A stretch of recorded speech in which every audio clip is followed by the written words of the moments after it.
and I don't know why. Well, happy Glorious Wednesday to you. First, a little housekeeping. Words Kat has never uttered in her life.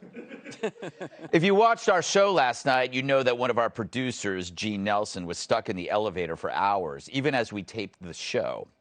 Well, the fire department actually freed Gene, and he was taken to a local hospital where they examined his knee, which was apparently strained when the elevator plunged temporarily.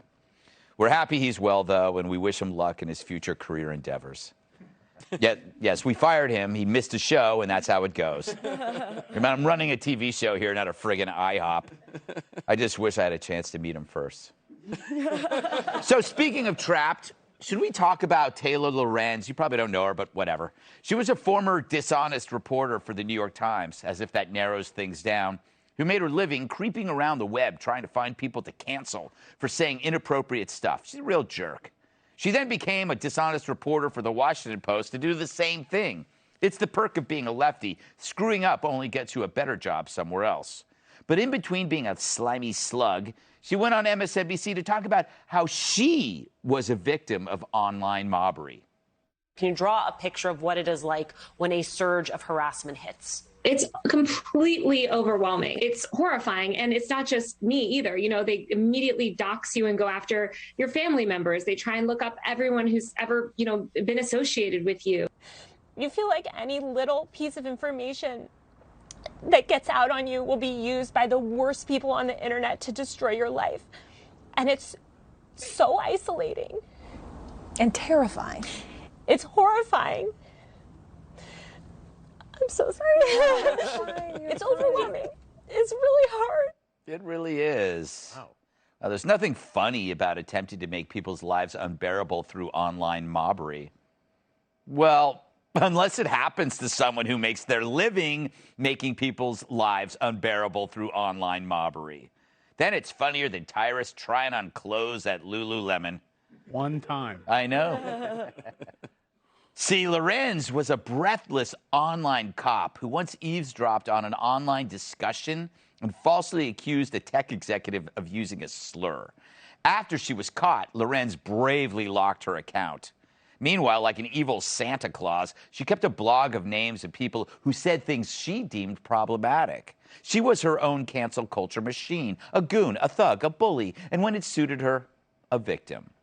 But now, just weeks after she claimed to have severe PTSD, over being doxxed, which she claims was due to her gender, she's back to her old tricks, contacting friends and family of the woman behind the popular Libs of TikTok Twitter account. Lorenz claims the woman's posts were anti-gay and inciting outrage, even though the users posted the content themselves.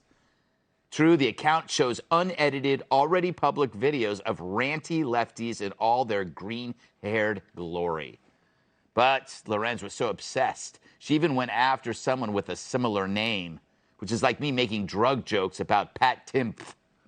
The Washington Post ran her piece, complete with the TikTok lady's name and a link to the listing of her professional real estate license with her address.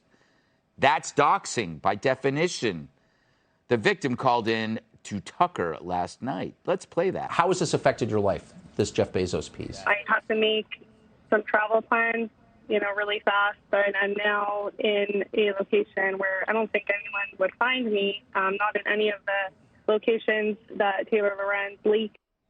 So after claiming she was targeted, Taylor Lorenz resumes targeting people she demonizes, hiding behind the lie that she's fighting bigotry, when in fact she just gets off on it.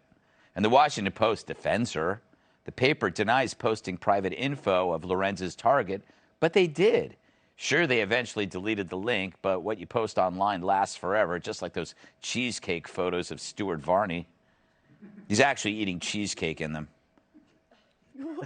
Now, in the good old days, before social media, Lorenz's behavior would have cost her a job. It wouldn't even be a job, actually. She's doing the opposite of speaking truth to power, instead using her power position to target plebes. That takes a lot of balls, right? I put it right up there with our great reporters covering the war on the ground in Ukraine. Now, you've heard the phrase, live by the sword, die by the sword. Well, I came up with it after living with my college roommate, Steve Sword. He was a wild man, nearly killed me. But when you live by the mob, you will be crushed by the mob. What goes around eventually comes around. She's like the mentally ill guy who attacks an old woman on the street, and when the cops show up to physically take him down, he's screaming, "Police brutality!" How can she play the victim? Imagine working with someone like that. Ugh. I can't take the bullying anymore. Everyone is so mean to me, and I just can't handle the disrespect and how hurtful they are. Okay, I'm a victim, all right? I am the victim. Can I go home yet? 3 more hours. Shut up, Jerry. As for Lorenz, she's worked at big-name, powerful media companies. She's got power and clout. She can ruin you just by accusing you of saying something and then amplifying it. Even if she's 100% wrong, she'll never apologize or just collateral damage. She's a grown woman with a massive media company behind her, outing the private lives of people. Maybe that's why she's miserable. It's not about being targeted at all. It's about how she targets others. Lorenz enjoyed the hunt and the scalping that comes with cancel culture until it came for her. And still, she can't stop. She's just one example of someone who makes a living depriving others of making a living. She decries the mob unless she's leading it. So if anyone would like to protest in front of her house, here's the address. It's number 1 Hypocrite Ave, Jerkville, USA, apartment 666. Let's welcome tonight's guest. He's written more scripts than Michael Jackson's doctor. TV writer and producer, Rob Law. His preferred pronouns are daddy and master. Editor-in-chief of Outspoken Middle East and contributing editor of at the Spectator, Chadwick Moore. She's like a taxidermy bunny. Looks cute on the outside, but completely dead in the inside. Fox contributor. Got Tim. And he's so strong, he can go up Niagara Falls in a barrel. My massive sidekick in the NWA World Television Champion, Tyrus. Greg, Yes. Guytown again. Is it Guytown? Yes. It is Guytown. You know what that means? Guytown, shooting hoops with your buddies and telling jokes. Then you build a shed for some reason, wearing suits and shades and talking to cool babes. But it's fun if you prefer dudes. We don't judge. Guytown.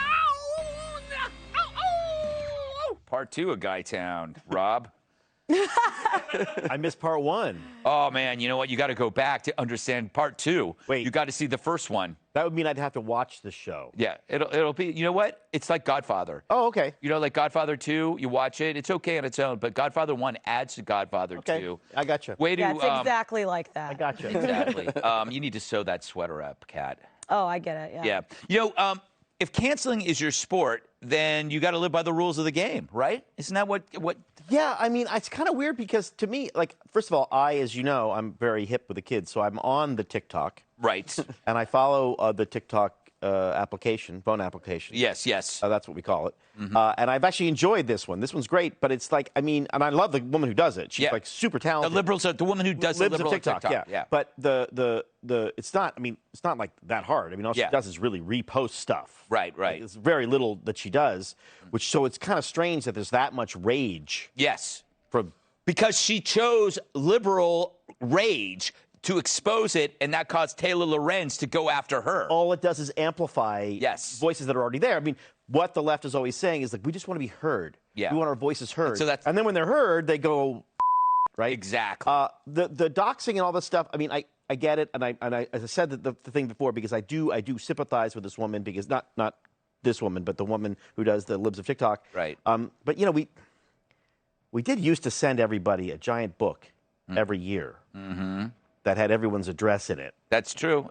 I believe it was called... It's called the phone book. Right. I used to sit on one when I drove. Yeah, that's right. You probably did. And you get your hair cut. Yes. And so some of this stuff, it seems like sometimes it's always like everyone's crying all the time and saying they've been violated and all that stuff. It's like, I think everybody needs to sort of take it a little deep breath. All right, all right. I'm not trying to be unsympathetic, but I'm a little bit unsympathetic. You make a great psychiatrist, especially what you're wearing. Yeah. We can talk about that in our next session. I want to tell you about a dream I had. It'll be $500, and I'll listen to anything you got. That's the dream. Oh, really? Paying you $500. Wow. I'm a cash dom. Chadwick, Yes, Chadwick, sir. I look at this and I feel like the Washington Post has the responsibility to assess the mental health of Taylor Lorenz. When somebody goes and claims victimhood from being doxxed and then goes and doxes, something's off. I would agree with you if she weren't every liberal I know. There's absolutely no diversity in the party of diversity. Every single time, if you dare to, they spend their lives spewing the most hateful things, calling other people the most hateful things, weaponizing the nuclear arsenal of the mainstream media to dox, harass, destroy lives. The minute they get an iota of that in return, it's, I will kill myself. Yes. If you keep going with this, I am the victim here.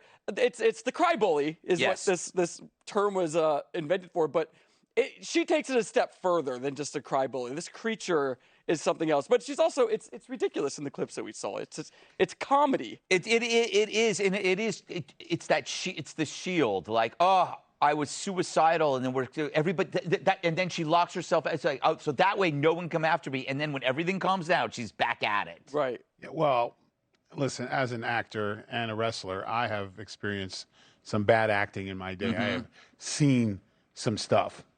And if you watch that scene back, there is a great spot where she forgot her line. Yes. And her interviewer tried to help her. Yes. When she leaned, because she was already leaning forward. Right. And she was like, and traumatic. Yeah. And then she said, it was horrible. Yeah. And then she got frazzled because she forgot her thing and did the fake cry. Please, I need a minute. And everyone was leaning forward because she had something else going. Watch it back again. Watch it. Right. As a director, or watch it as like when you like to watch your movies, and you were super critical of bad acting. Yes. Watch it again. It couldn't be any more planned. I don't know how many. I guess they didn't have time for any more takes, but this was planned. She's literally trying to show how hurt she is, and it's complete. Plus, why was Justin Bieber there? Yeah. Yeah, I don't understand that. Well, it was all they were all there to do something. Yeah, okay. It's just this is what happens when people get together with plots and stuff. It's like Jussie Smollett. It's like when they get together and someone's not with the script. And this was the same thing. I think the other one was supposed to be, the other individual was there for support. Probably should have had some line or something that was supposed to be contributed, but she got caught up in the moment. And I'm sure when they were sitting talking about it, she's like, I just went with it. And then the crying, like, oh, it was so great. And we got our message. Improv. Yes, and. Yeah. It's funny when she has severe PTSD, which I think really puts Joey Jones in his place. Or anyone within 12 miles of Ukraine right now. Yeah, exactly. So, Kat, or Chicago. She actually tweeted again. This was at 12:45 p.m. About the amount of insane stuff that's happened over the past 24 hours has been unbelievable. It's eye-opening to see how sophisticated and vicious these coordinated attacks have become. I'm grateful to work at a company that's taking these issues seriously. So she is talking about how she's protected by a huge company while talking about these coordinated attacks. She has more power than anybody. Yeah, she's using eye-opening wrong. Because, what are you presenting here that is not the one thing that you do? Right. Which is go after people. Because obviously, it's not the first time she's done this. No. Go after people, cancel them, and then cry when people get upset about it. Yes. And the interview was so fake, but let's say it was true. She's sitting there, she's like, I have such, not just PTSD, but he said severe PTSD. Certainly one of the worst cases they've ever seen. Yes. Yeah. I just don't want to do anything. It was like, reading this stuff, it's like, okay, well then might I recommend another activity? Yes. Because you don't just sit there. I mean, I see horrible things about me on the internet, but that's only when I'm looking. And there's people telling me to kill myself that I don't even know about. I apologize for that every time. He did apologize. Yes. I'd just like to say, Greg, are you It's just sure? a combination of medications and alcohol. I've gotten used Greg, to it. I disagree with you, man. She doesn't have power. That tweet was a threat. To the, I'm so thankful I have a company backing me. Because if you have a company backing you, you don't have to bring it up. That's such a good point. That was a threat. Yes. Oh, God, you're so perceptive. Thank you. That's I wish I'd done that, but instead he did. He's after my job. I told you he was. He is after your job, but you're spread pretty thin, let's be honest. Yeah, You got a lot going on. All right. Up next, does it make liberals nervous when viewers reject their streaming service?